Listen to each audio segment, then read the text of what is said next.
نبی پاک صلی اللہ علیہ وسلم نے ایک دفعہ صحابہ کرام سے پوچھا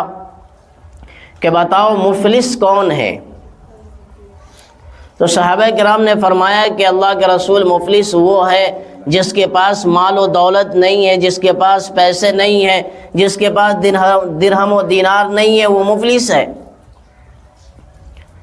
اللہ کے رسول صلی اللہ علیہ وسلم نے فرمایا کہ نہیں، مفلس وہ نہیں ہے، مفلس وہ ہے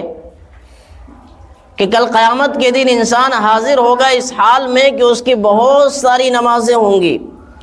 بہت سے اس نے نفل نمازیں پڑھی ہوں گی، اشراق کے ثواب لایا ہوگا، تہجد کا ثواب لایا ہوگا، بہت سے نفل صدقات، زکوٰۃ، حج، عمرہ، ساری چیزوں کا ثواب لایا ہوگا، نیکیوں کا ایک اعمال کا ڈھیر لگا ہوگا، انبار لگا ہوگا نیکیوں کا۔ لیکن ساتھ ہی ساتھ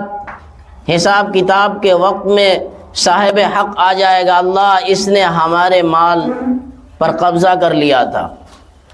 اللہ اس نے میری غیبت کی تھی، اللہ اس نے مجھے جان سے مار دیا تھا، میرا حق دلوا دیجیے۔ اللہ تبارک و تعالیٰ کہیں گے یہاں تو کرنسی ہے نہیں، اب یہاں کرنسی چلے گی تو نیک اعمال چلے گا، جتنے بھی نیک اعمال ہے اس کے ایک آدمی آئے گا نماز کا سارا ثواب لے کے چلا جائے گا، دوسرا آئے گا زکوٰۃ کا ثواب لے کے چلا گیا، تیسرا آیا حج عمرے کا ثواب لے کے چلا گیا، چوتھا حق والا آیا اور اس نے صدقہ اور زکوٰۃ کا اور خیرات کا ثواب لے کر کے چلا گیا، سارے کے سارے اعمال ختم، اب یہ بالکل خالی، ابھی بھی لائن میں لگے ہوئے لوگ کہ اللہ اس کے گردن پر ہمارے بھی حقوق ہیں، ہمیں بھی حق اپنا چاہیے۔ اللہ تبارک و تعالیٰ فرمائیں گے اب اس کی ایک ہی شکل ہے، اب ایک شکل یہ ہے کہ اس کے جو گناہ ہیں،